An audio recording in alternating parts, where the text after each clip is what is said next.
Hi, this is Pat Bruff from Fink and Paris Insurance Agency.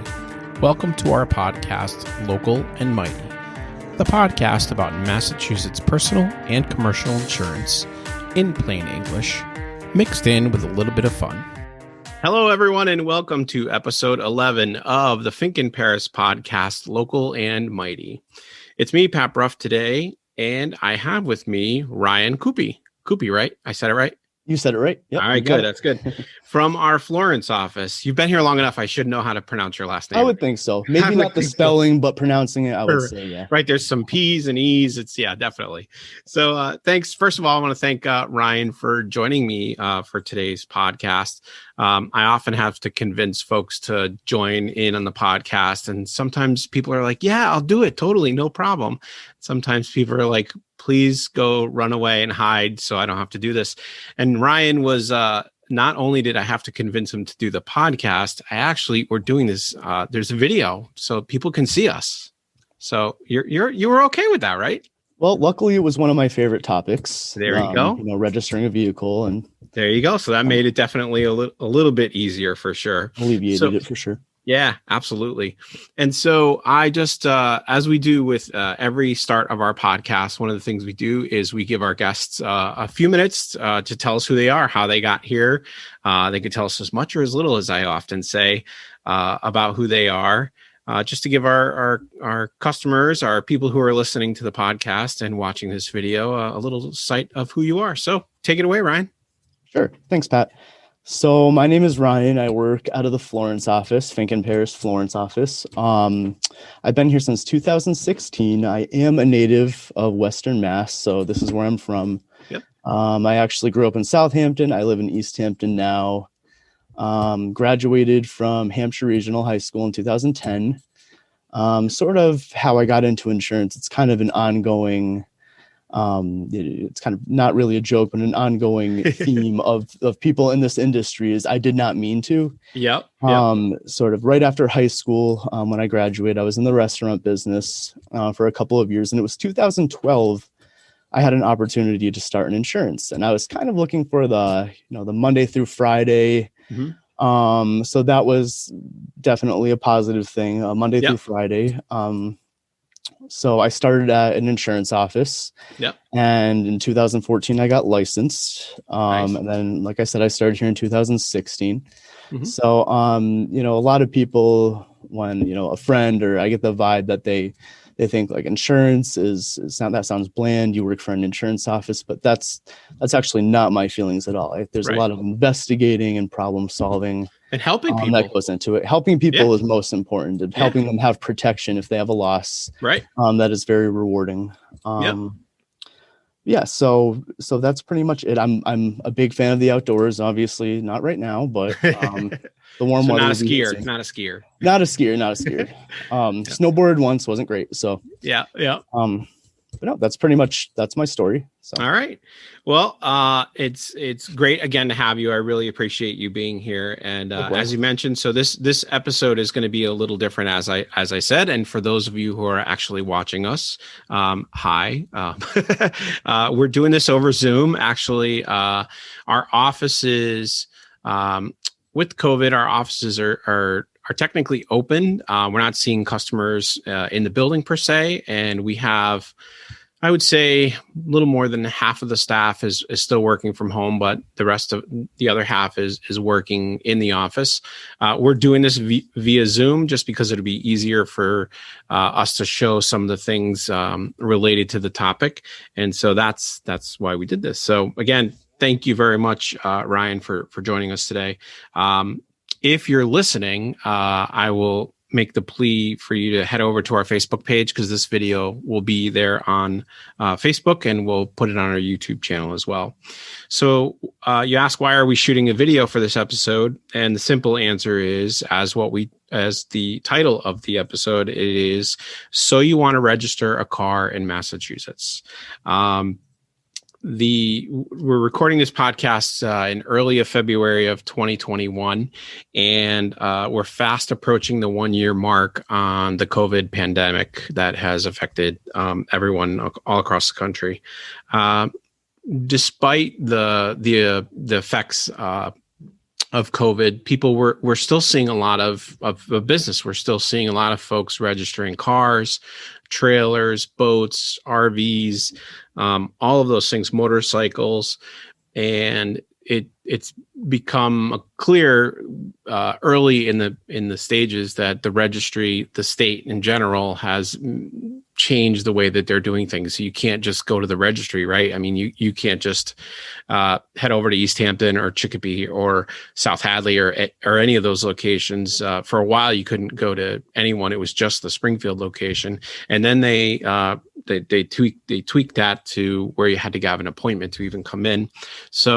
So we thought it would be a good idea because, again, we're still seeing a lot of folks. We're doing a lot of this stuff electronically, which is great, but we want folks to know what it is they need to do, especially folks from not from Massachusetts that are registering a car for the first time.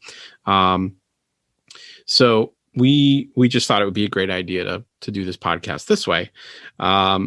If you're buying a new car at a dealership, they typically will handle all of the paperwork for you. So typically, if you're buying a new car, or even a new to you car, you go to the dealership and you go through that whole process, and they say, okay, we're going to register the car for you, or that they are going to take care of that. So how does that normally happen, Ryan, when you are going to buy a new car at the dealership, let's say? Okay, so most of the time, Pat, it's that they do handle, the transaction for you of the registration. The smaller dealerships, sometimes they'll have you be responsible for obtaining a registration and plates. But for the bigger dealerships, what they do is, first of all, before, this comes up a lot when we reach out, but we cannot release any information to the dealerships without speaking to our customer first. So we call the customer, we go over, coverages, if they're transferring plates, if they're getting new plates. This is actually a good time to touch on different coverage options. Do you need required coverages for your loan to satisfy that? Full collision and comprehensive is required if you're financing a vehicle. So once we go over everything, it's a very actually simple process. The dealership, assuming that they're in Massachusetts, licensed in Mass, they will send the RTA, which is the registration and title application, and all the supporting documents over to us, either fax or email. We certify it. The way we certify insurance in Massachusetts that you have active insurance is with a stamp. So we stamp it. Sometimes they'll need a binder to show proof of insurance if there is a loan. And then we send it back, and yes, they'll handle, taking care of the registration. Right. You'll leave with your plates on your vehicle. So that's kind of the easy way, and they charge you for that. I don't know, a lot of folks typically doc fees associated. They're charging you to do that. So it should be, as I said, the document fees, as I mumble here for a minute. So that's, really the easiest way if you're going to register a car. If, however, you're doing a private sale, meaning if it's a sale between me and you, or there's, it's just between the two of us, that's a little bit different because those forms need to be filled out. As I mentioned, Ryan works in personal lines, so he's very familiar with this process, which is thankfully why he agreed to do this, of registering vehicles in Massachusetts. And among other things that I do at Fink and Paris, I also do a lot of I help with the registry transactions. So one of the things that most of our customers know, but I found actually a handful weren't aware, is that we actually go to the registry for people. So there are a lot of transactions right now that you can do at the registry online. You can do those without having to come and see us or without having to go anywhere. But things like registering a vehicle, renewing the registration, transferring, those kind of things, we can actually take the paperwork for you to the registry. So you don't need to make an appointment. You just need to get us the paperwork, and we'll talk a little bit more about the getting the paperwork. But for our customers, we go there so you don't have to make an appointment, and it saves you time and a lot of hassle.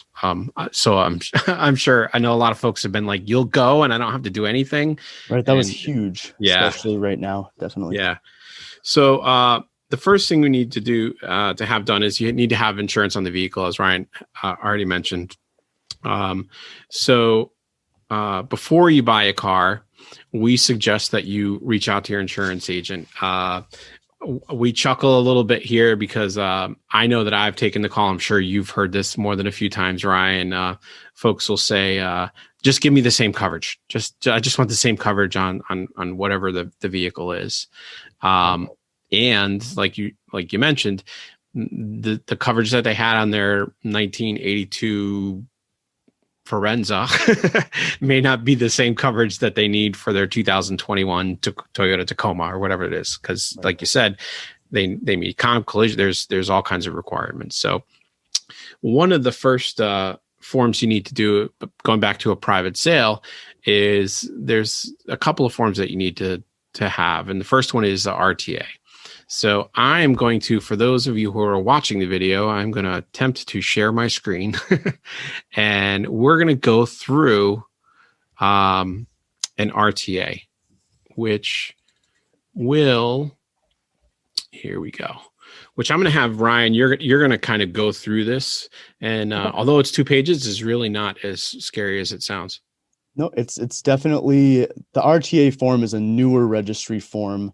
It is a little jumbled and intimidating, but that's mostly because it's the RMV1 and the RMV3 that were previous forms consolidated into one form. Mm-hmm. So on the RTA, we have Part A. If you're listening, we have that's the plate type, and you'll be assigned a plate number upon issuance of the registration. So you can see that the plate type, just for example, just a passenger normal is a PAN plate. Mm-hmm. You'll see in the next screen, which is also part of Part A, what transaction are you doing at the registry? In this case, we're doing register and title a vehicle. You can apply for a title only if you're not putting the vehicle on the road. Taking possession of a vehicle, the state wants you to title it at least within 10 days. So you have all the different options there for what transaction you're looking to complete. Mm-hmm. We'll go down to Part B, which is the vehicle information. So right on B1, that's going to be asking for the 17-digit VIN number. So that can be found on the front of the title of the vehicle you're taking possession of. Mm-hmm. Right next to it, we have the body style. This is just all the vehicle information, the information that you'll need for us to complete the form. And we'll talk about the title in a few minutes here. We'll get into that. But like you said, a lot of this is pretty easy to find, right? Right, exactly. So we're looking at if it is a passenger vehicle, is it commercial, is it a trailer, a camper? Then we look at what color is the vehicle, year, make, model goes right there. Mm-hmm. There's actually, they have the trim too, which the level of trim, that kind of ties in. That was not on the previous form. That kind of ties into determining the vehicle's value. So LE, for example, that's limited edition. Okay. Or luxury edition, it could be. So there's the trim goes on there as well. Yeah, I don't remember seeing that actually before. It was not on the RMV1 form. I know there's a standard edition, there's luxury edition. So that's on there now too. Then we have the transmission type. Is it an automatic? Is it a manual transmission? The number of cylinders, the passengers usually should always equal up to how many seatbelts you have in your vehicle, the doors, and then what the fuel type is. Okay. So then on here with the odometer, that's the current odometer reading of what the mileage is on the vehicle now when you're taking possession of it. So, and that is something you have to get. So again, if I'm buying you're buying the car from me, you're going to have to say, hey, Pat, what's the current mileage on there? So I can get this form filled out correctly. Right. Right. And we'll look at that too with the title, just how to fill it in. And okay. So then we have Part C, which is the title information. This is the current title information of the vehicle that you're acquiring. If it's new or used, a lot of the time, if it's brand new, it will be coming from a dealer. Mm-hmm. We have the title issue date of the previous of when the current owner had titled their vehicle. Okay. So then we look at the title number, which you can find the title state, and then the title country. Okay. And again, we're just for this particular podcast, we're talking about a vehicle from Massachusetts just to make it a little easier. Right. Big chunk of snow just fell off the roof, and I'm sure nobody heard that but me. And that's why I heard it from down here, actually. Yeah, that happens quite a bit. It's kind of funny. Sounds like a stampede. Right. All right. Here we go. So where were we? We're talking about the title type here. Yep. We have the title type. In this case, we have selected clear. If, clear, salvage, or if it goes through a salvage inspection, you're getting a reconstructed title. That's what you'll highlight there. Okay. Like we mentioned before, we generally, as your insurance agent, fill out the RTA for you. We don't, and the reason being is because there's a lot of, we just want to give you the information that you need for us to fill out the form. Just because if you attempt to on your own, it might be missing information, or it's just, as the insurance agent, we fill it out. Yeah, especially if you are going to go to the registry yourself. You can definitely bring the form there. However, you have to get information from us. That stamp needs to be on there. And so if you don't want to end up, in the old days, you'd wait in line for an hour and then they would point out to you that, hey, this form's filled out wrong, or this is missing from the forms. So that's why it's great for us to look at it, because we can really help you avoid having those incidents where you're missing something. Right, exactly. So then we're going to move on to section D. This is the owner one information. There can be two owners, so we'll get to that. But in this spot, the way to identify yourself essentially is, in this case on this form, we have the Mass ID. A lot of the times if people are coming from out of state, I'll use their social security number just until they convert over to Mass. In section D2, it asks for your name. You start with the last name, first, middle initial, your date of birth, your license number, which if it's a Mass license, which we did mention, we're presuming this is all Massachusetts right now. It does start with an S. So that's that right there. Your residential address, right below it, you'll see you can either check a box that says the same. If you don't have, if your mailing address differs, such as if you have a PO box, you'll fill that in there. Okay. And then it will ask for the expiration date of your driver's license and then your contact information. Yeah. So. Yeah. And the contact information, this part right here, I think it's important to kind of note, because the registry, they are, they're using email. There are ways you can actually pay for whatever the transaction is via email, and they're sending, I don't know. I mean, are they sending stuff out? Are they sending out renewal notices or anything like that via email? Do you know, Ryan? At this point, I do. For example, I just received my vehicle registration renewal in the mail. Okay. Yeah. At this point, it should still be coming in the mail. Yeah. Sometimes with the mail, it's slower, but it should still be coming to you in the mail within 60 days of your renewal. So. Okay. All right. Yeah. But they are definitely taking more information from you to have ways to connect you. I'm sure at some point they'll be using that for something. Right. We don't know down the road. Yeah. Right. Right. So then the next section is owner two, if it's a joint ownership of a vehicle. So if it's not just one person that owns the vehicle, this person will be the second name on the title and registration. Okay. So it's all the same information that we just discussed as owner number one. Right. So then right below we have, this is if you're leasing a vehicle. So most of the time, or the dealer will fill all that out for you if you're leasing a car or truck. Yeah. So that's the first page. Okay. You go onto the second page, you'll see part F is the business owner information. So this is if you're registering your vehicle in the name of a business entity. So that's just the FID numbers, if you're a DBA doing business as, and then the addresses as well. So. And again, if this isn't a business entity, there are lots of other things that go along with that. Doesn't necessarily mean it's a commercial plate. Could still be a private passenger plate, but in a business name. But there are definitely things that go along with it being a commercial entity as far as registration is concerned. So, all right, skipping down to G. So part G is the garaging address where your vehicle sleeps at night. So a lot of the times it will be your home address. So that's where that information goes right there. That's important to be filled in. How could that be different than who would list a different location? Like, what are some do you know of any examples that would be a different garaging than what the mailing is? Well, I know that, so I mean, obviously, if you have a PO box, you can't garage. Correct. There you go. So that was an easy one. Yeah. So, also, there's been different times. It's just like I said, where your vehicle sleeps at night. So if you have a mailing address and then I think you hit it right. The PO box is the perfect example of they can't get the garaging or where it is just from the PO box. So that's why they have this specific piece here. Right. So. Right. All right. So that's G, jumping down to H. Yep. So we're on H. That's the lien holder information. So that's where the bank's name goes that you have your loan through.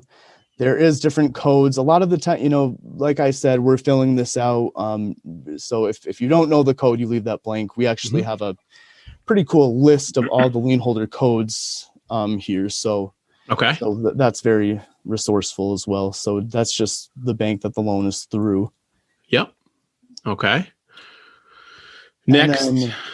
So this is I. This is section I. So a lot of this would be filled out by a licensed mass dealer. It just has their EIN, FID number, and they have to sign this. The licensed dealer does need to sign the RTA, which is when you're purchasing from a mass licensed dealer, they're really supposed to be filling out the RTA because they have to sign it.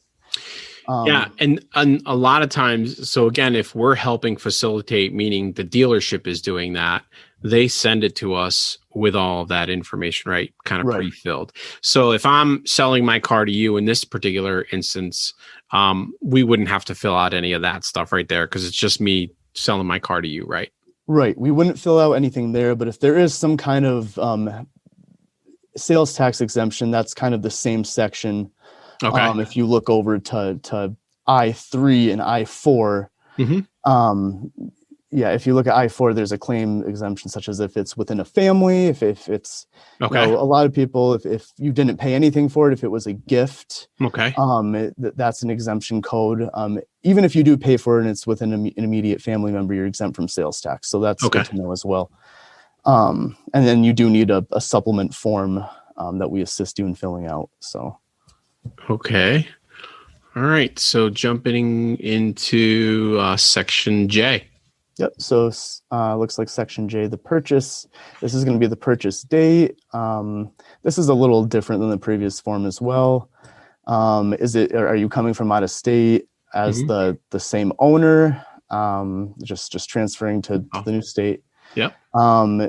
If you're a mass resident at the time of purchase, was sales tax previously paid? That will go along with, say you are coming from out of state and you had already paid sales tax in the other state. They would need proof of that. So so that's that section.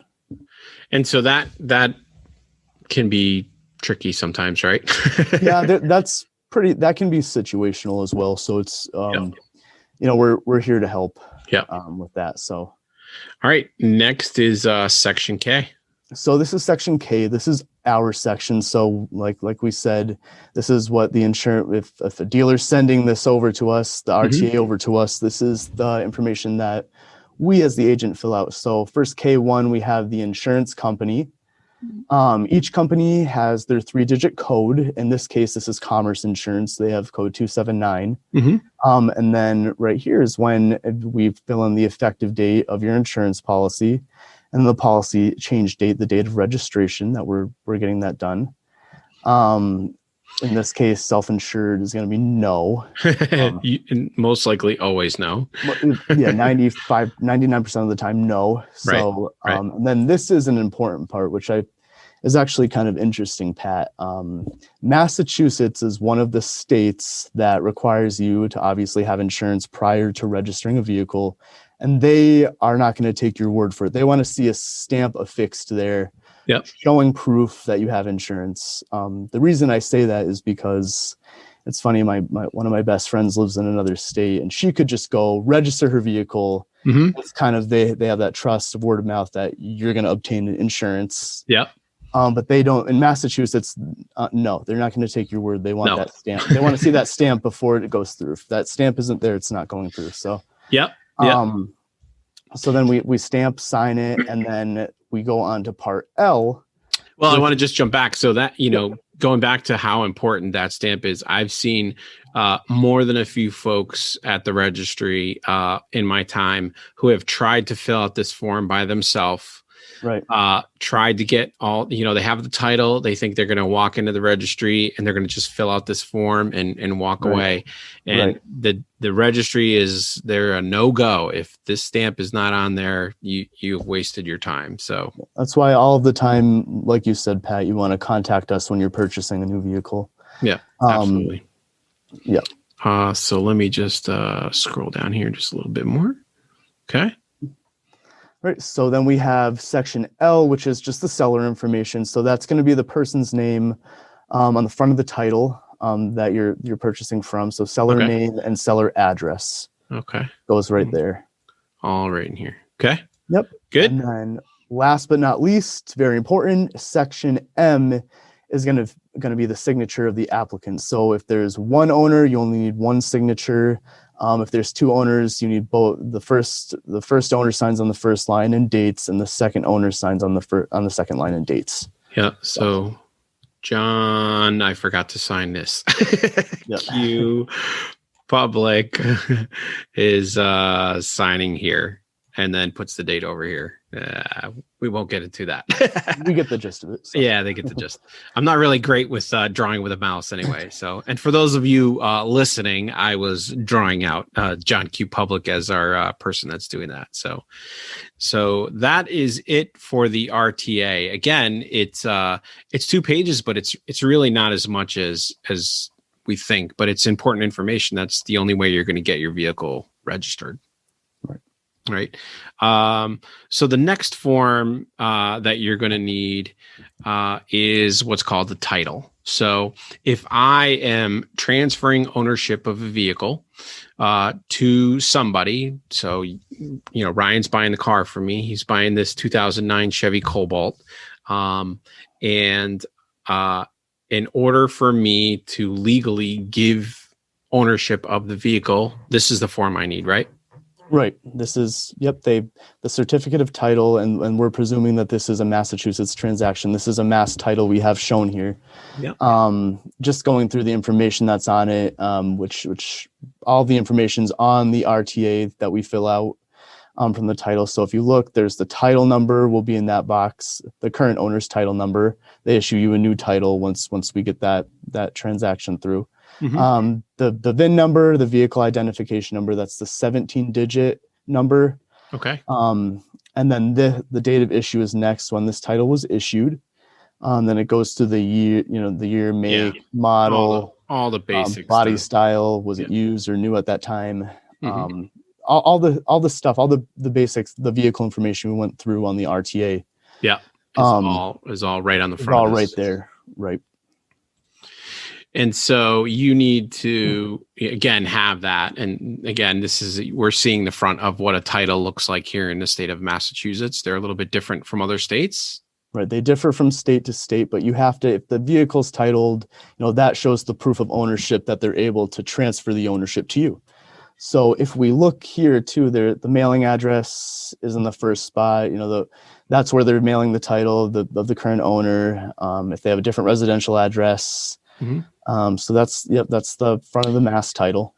What about this lien information? So if this person had a technically, I mean, you don't really see that information on a title because, at least in Massachusetts, I think if the vehicle is got a lien on it, you don't actually have the title in your possession, right?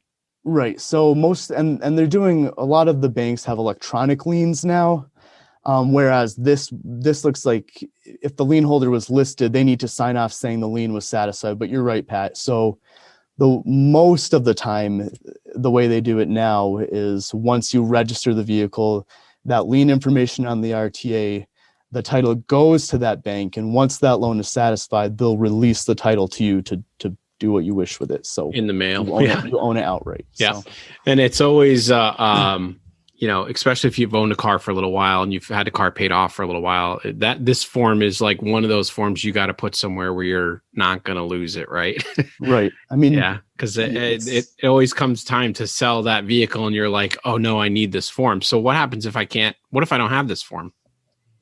So if you don't have the form, it can get tricky. But in this case, if it's a mass title, you don't have the form, you can order a duplicate online for $25. Okay, perfect. So there's ways to get it back, if you will.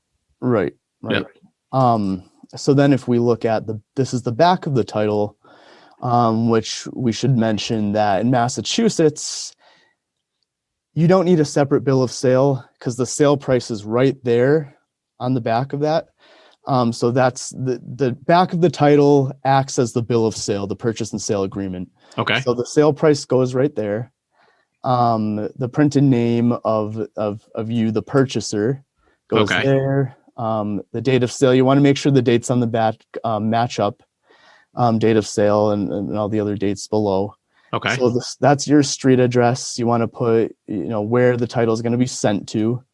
Okay. So this is the person. So I'm selling the car to John Q. Public for the example in this particular thing. So the purchaser, the person taking possession and purchasing the vehicle, that's who goes in that section. Okay. All right. Perfect.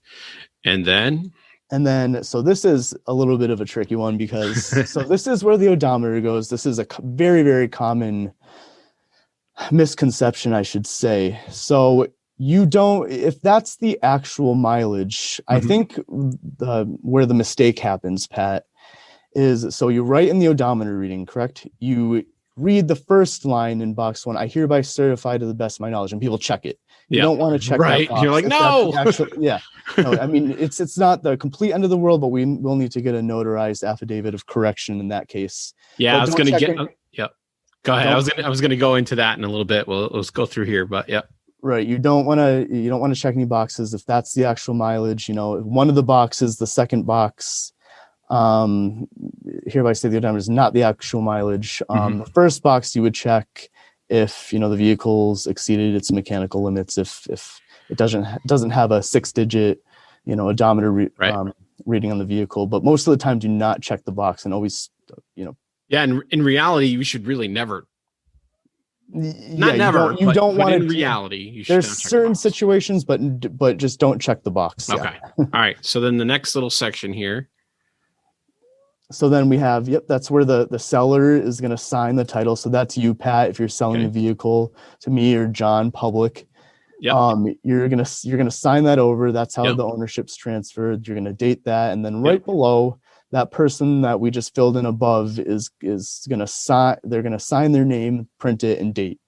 So again, you're I know you're printing your name twice because you print the name up on top here as well. Yeah. So you're printing it there, and then you're printing it and you're signing it down below. And so at this point, I mean, this vehicle now is in my possession once those signatures are done, correct? Right. Yeah. And I do want to talk just for a minute about titles and the registry. So what happens is, so you kind of made that, we talked a little bit about that. Oh, what if they accidentally, put a check mark here, put a check mark there, or even worse, let's say they put my address here versus, or they put the wrong address or even the wrong date over here. And a lot of people will be like, oh, I'll just white it out. Right. Yeah. No. How does that work out ever? So the Registry of Motor Vehicles does not allow whiting out. They don't allow crossing off nothing on a title. A title really is, because you're transferring the ownership of the vehicle. A title really is a legal document. So they do not allow whiteout. They don't allow crossing out. So if there is an error made, I should mention, as long as it's not the purchaser's name, because in that case, that cannot be corrected. Yeah. A new title would have to be ordered, and a duplicate title. But in the case where you put, you check a box or you put the incorrect street address, that can be corrected with the notarized affidavit. So. And who has to fill out that notarized affidavit? That's got to be done by the seller. The seller. Okay. The seller. Yep. So, and I can assure you that the registry there is zero tolerance for this. We've had folks try and just white out a number, so on the date 7/7/21, and I've had them try and white out the 7 and make it an 8. As soon as you put white, if you did it with a pen, they might not notice that, but as soon as there's white out on that form, they reject it every single time.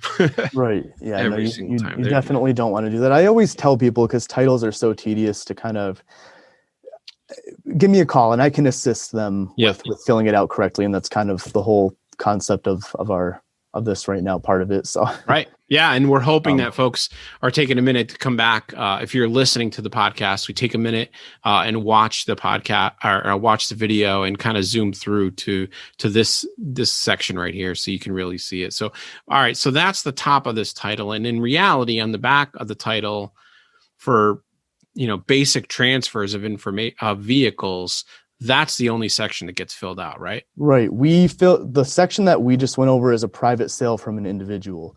Okay. The section right below is where the dealer fills out with their dealer number and their mass license dealer number. That's where they go. They won't fill out the private sale section. They'll fill out the reassignment by the licensed dealer. Yeah. Okay. All right. And again, it lists one, first, second, third reassignment, because sometimes dealers go from one dealership to another, I think, or something like that. And that's why there's that list down there. So that's it for forms, really. I mean, those are the two kind of main forms that you need whenever you're doing a basic registration from me to you, right?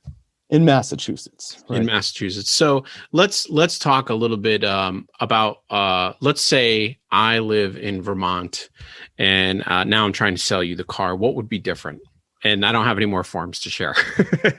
So, right. So if we're coming from out of state, say you purchase a vehicle from out of state, it can be done. If that's the vehicle you want to purchase. So if that vehicle is titled, they'll sign the title over to you. You want it in Massachusetts, as we just looked at, the sale price goes right on the back of the title. That's not true in every state. So you're going to want to get a separate, the title shows the proof of ownership, and the bill of sale, it will be accompanied by that to show, the sale price. And, and we can go over what is required to be on a bill of sale, what information is required. Yeah, we should touch on that because I think that's important. Yeah, and it's sometimes also if you're buying an older vehicle that does not have a title, you'll need to get the current owner's registration to show proof of ownership, and then have that accompanied by a bill of sale as well. So yeah, and the bill of sale, it has the basic information on there, right? It's like the type of car, the make, the model, the VIN. Year, make, model, the 17-digit VIN, the sale price. Seller has to sign, buyer has to sign, obviously, with their addresses on there and the date. Yeah, and I've noticed sale price, obviously. Yeah, the registry, and I don't know if that's relatively new or not, but the signatures has to be both the buyer and the seller. Was it always that way, or did you could just get it from the seller before? In the I've been doing registering vehicles for almost a decade. To my knowledge, it's always been that. Always been that way. Okay. Both parties have to sign. Perfect. Yeah, that's good. So that's for a vehicle from out of state as far as the bill of sale is concerned. And again, we're just talking about a straightforward, car that is, being sold between the two of us. And there are lots of different scenarios that happen, right, Ryan? I mean, you guys transfer plates. So why don't you, we have a couple minutes left. Why don't you just talk quickly about what if I just wanted to transfer? So I'm buying a new vehicle, but I don't need to I still need to register. I mean, you always have to register the vehicle, but you could transfer plates from one car to the next. Maybe you talk about some folks go to the registry. Go to a dealership, and they are doing that. They're taking the plate off of one car and they're putting it on the new car. What is the time frame that they have before that paperwork is all done at the registry? Well, just going back to what you previously, so you have to always title the vehicle. You don't always have to register it. If you want to be on the road legal, okay, you have to register. The vehicle does have to be registered. Mm-hmm. But if you're transferring plates, so are you like from a dealer or a private sale? Let's call it a dealership. That might just be easier. Okay, so the dealer, The dealer is a little different, right? I mean, let's go back to private sale because that's what we're trying to talk about in general here. So let's do that. Let's just say it's a private sale. I'm buying a used car, and I have plates on the car that I have now, and I'm just going to put them on the other car and put the car in the driveway and not use it anymore. Okay. Yeah. So I'm glad that you brought that up because there is in Massachusetts, there's the 7-day transfer law, which there's a lot of, again, with the misconception. The 7-day transfer law only applies if you're losing possession of your current vehicle. So you can't just take your plates off and put it on without going through the registry and just attach them to the newly acquired vehicle and drive away. That's not road legal. Interesting. Yep. So transferring your plates, we would want to do if you did lose possession, like a lot of the times with dealerships, there's a trade-in. You have that 7-day transfer law that applies as long as you want to hold the documents in your vehicle, but not to get too far off. But with the private sales, you're going to want, if you did not lose possession of the vehicle, of your current vehicle, you're going to want to go through with the registration process and transfer the registration, which we can also assist with. Okay. So same thing, title, RTA, we'll put the plate information, and then we'll transfer the registration. Then you take the plates and attach them to the new vehicle and drive. Okay.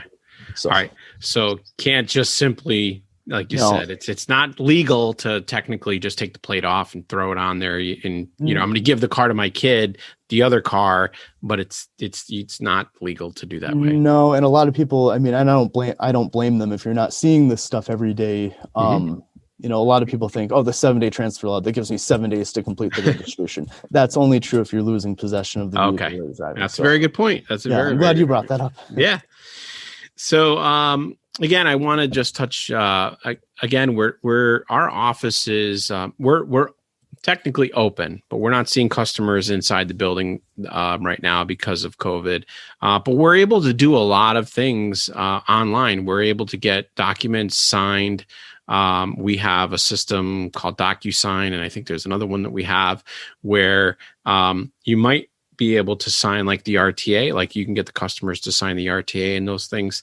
But if we're going to the registry for you, which again, we will do, we're doing that for all of our current customers or new customers. If you're bringing in business today, you might have to come in just to drop the paperwork off, right? Like the title and a check, so if we go to the registry for you, then we need a couple of things. We need all these forms that we just talked about, the RTA and the title.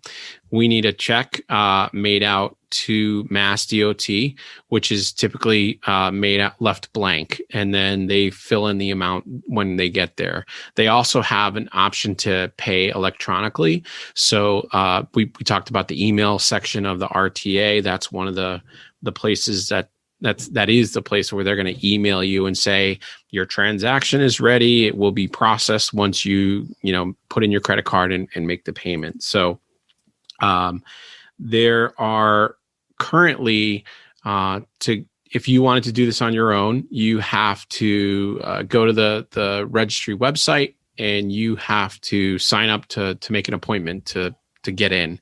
Right now, the only place they're seeing customers in the building is Springfield. And I'm talking local. We're in Hampshire County, so I use Springfield as our gauge. Springfield is open. Chicopee is open, and it's used as a drop-off center. And actually, that's where we drop off our paperwork. So you could technically take this paperwork to the Chicopee Registry. They have a drop off section over there. You give it to them. It goes in. They have a drop box, and I think they call you or they email you. I don't know. I haven't been on the other end of that particular process, but I know in our process, when we drop it off within 2 to 4 days, sometimes sooner, rarely longer, we get a call saying, hey, your stuff's ready, and we go get them. So that's worked out pretty good, Ryan. Our customers are pretty happy with that in general. Yeah, not having to go to the registry, they're very happy, Pat. But yeah, we do understand there are a few of us still at the office, although our doors are locked. But we understand that some people don't have computers, right? They don't have access to electronics. So some things, and we make it as safe as possible. Of course, wearing our masks. We come out to you. You just have to call when you get here, and we understand that. We limit as much contact as we can, but we are still here. So. Yeah, we can absolutely. And again, it should be if you're talking on the phone, the account managers should be able to walk you through a lot of this. And if you have to come and see us, it probably is no more than 5 minutes. I mean, really, it's here's making we'll bring out the print and you just sign it and you're good to go. So I think we made it, Ryan. Yeah, that was bad. Painless, I would say. I think so. I think that was pretty good. Informative for everybody. Yeah, that's what we're hoping. So at the end of all of our podcasts, one of the things that we like to do is a segment that I call "That Is Just Not True." It's the part of the episode that features one of the things that we hear from our customers, whether we hear it or see it or read it on the internet, and we just know that is just not true. So Ryan, you must hear a bunch of those things, right? I mean, we hear so many crazy things, right? Right. No, and a lot of it's word of mouth. So a friend tells you this, you hear this. So it's there is a lot of things. There definitely is. So today's "That's Just Not True" is I heard that if I have a blue 2020 Toyota Tacoma and my friend has a red 2020 Toyota Tacoma, we should be paying the exact same amount for the insurance, right? Sounds right. No, it's just not true, right? It's definitely not true. It's definitely I do hear that a lot. Yeah, you do. So why isn't that true? What are some of the reasons that would explain why, if we have the same truck but a different, what if they're both the same color? Does that matter? The color isn't going to make an impact anyway. I mean, I think at all, right? At all, ever. I think where that stemmed off of, Pat, is maybe there was a rumor that if you had a red vehicle, you were more likely to get pulled over and get a speeding ticket. But absolutely. As for insurance rating, no, it does not impact. But some things that do, it depends on what kind of coverage you carry. You said you have the same coverage. Where that vehicle is garaged, where it sleeps at night is a huge rating factor. Right. How many miles you go a year. It's so multifaceted now with insurance rating that there's just no way to. Maybe I'm a good driver. Maybe my friend is not such a good driver. Exactly. Maybe. Surcharge points on your license. Right. Years you've been licensed. There's how about the other thing is maybe I have 2 cars. So, and he only has 1. So maybe I get a discount, right? Because I have multiple cars. Multi-car discount. Maybe you own a home and your friend does not have a property insurance policy to get the corresponding account credits. There's a lot. So there's we're happy to go over that. But there's just a lot that goes into it. Definitely a lot of reasons to why your premiums will not be exactly the same. So thanks. So again, that answers that just explains why that's just not true.